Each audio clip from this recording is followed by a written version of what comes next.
বাড়িতে পালং শাক লাগিয়েছি। আজকে আমি 80 ডিম দিয়ে পালং শাক রান্না করে দেখাবো। আপনারা পুরো ভিডিওটা দেখুন, আশা করি খুব ভালো লাগবে।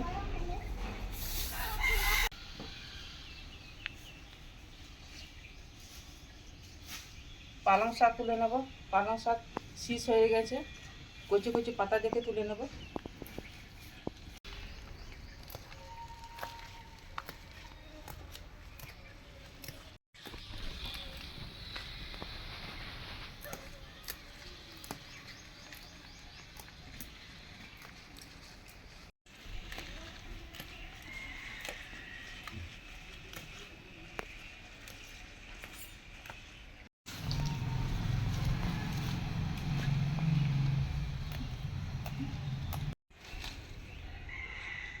আর বেশি তুলব না, এই কটা হলে হয়ে যাবে।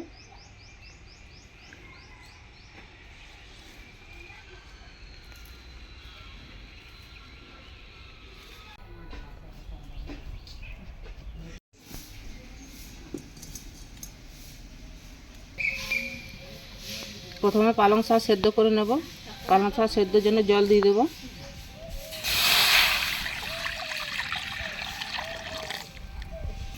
জল গরম হয়ে গেছে, ধুয়ে রাখা পালং শাকটা আমি দিয়ে দেবো।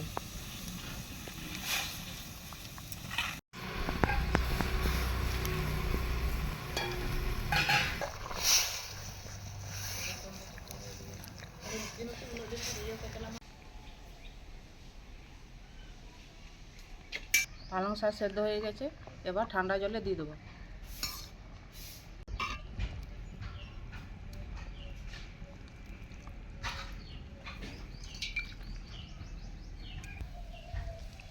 ঠান্ডা জলে দিলে কি হবে, সবুজ রঙটা নষ্ট হবে না, সবুজ সবুজই থাকবে। পালং শাকের সেদ্ধ জলটা রেখে দেবো, ডিমের কারিতে লাগাবো।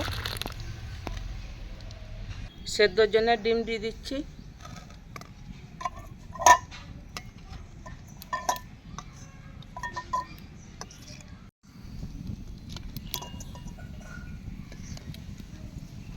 অল্প লবণ দিয়ে দেবো।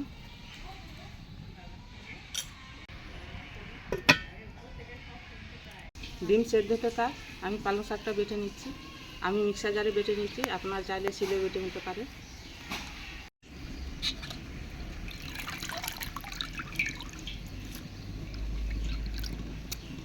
আর অল্প ধনেপাতা।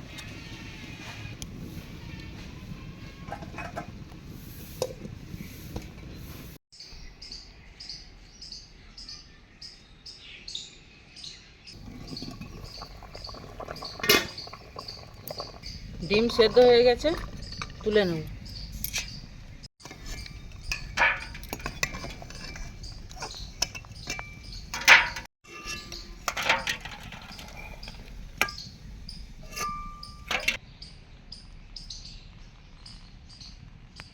ডিম ঠান্ডা হয়ে গেছে, ডিমের খোসাগুলো ছাড়িয়ে নেব।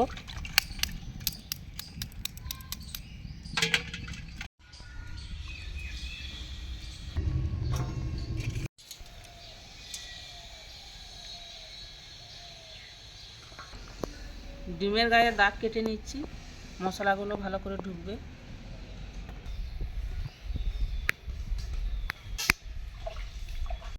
ডিমে লবণ হলুদ মাখিয়ে নেব।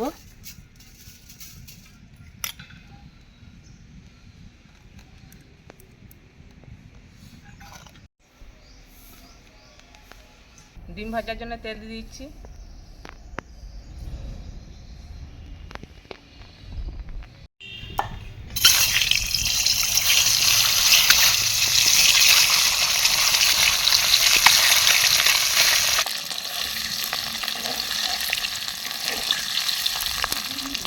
ডিম ভাজা হয়ে গেছে, তুলে নিচ্ছি।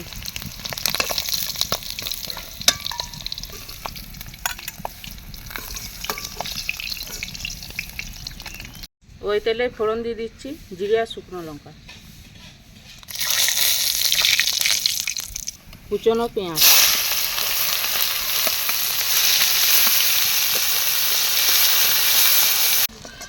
পেঁয়াজ লাল লাল ভাজা হয়ে গেছে, এখন আদা রসুন বাটা দিয়ে দেবো।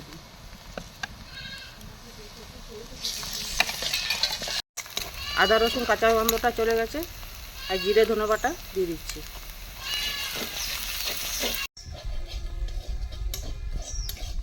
শুকনো লঙ্কা কাঁচা লঙ্কা একসঙ্গে বেটে রেখেছিলাম দিয়ে দিচ্ছি। টমেটো কুচি,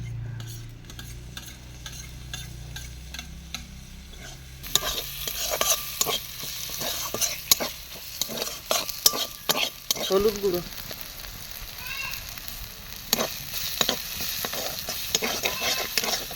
পরিমাণ মতো লবণ,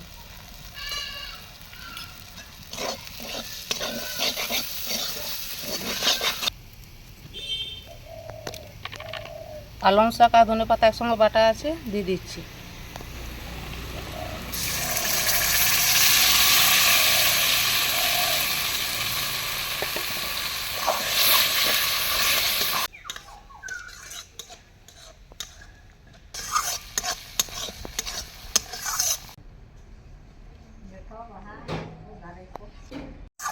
মশলার সাথে পালং শাক বাটাটা ভালো করে কষে নিয়েছি।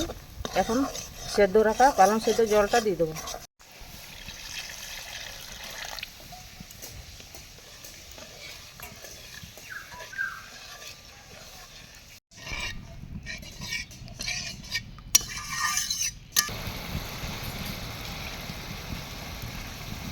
ভেজে রাখা ডিমটা দিয়ে দিচ্ছি।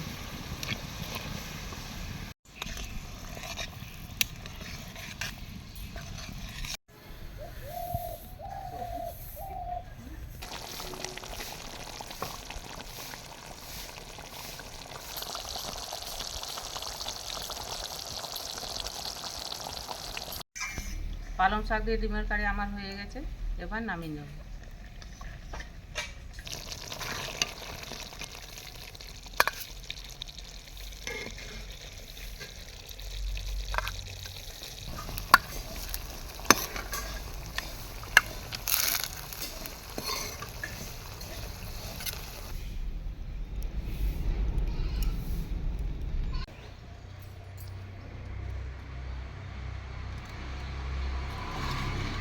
আপনারা তো দেখলেন মা কীভাবে বানালো পালং শাক দিয়ে ডিম কারি।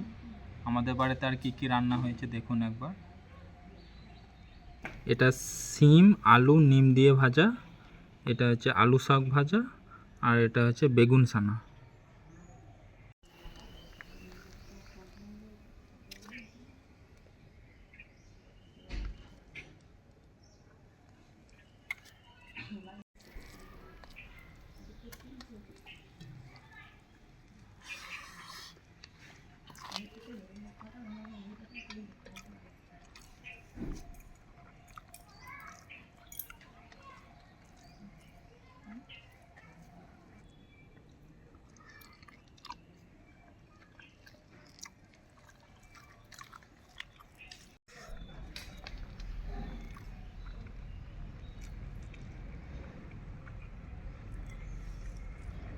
আপনাদেরকে বলে বোঝাতে পারবো না, এত সুন্দর রান্না হয়েছে।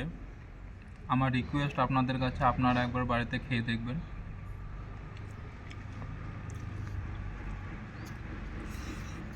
ভিডিওটা কেমন লাগলো কমেন্টে জানাবেন, লাইক করবেন, শেয়ার করবেন, সাবস্ক্রাইব করে আমাদের পাশে থাকবেন। আজকের মতো টাটা, আবার দেখা হবে অন্য কোনো ভিডিও নিয়ে।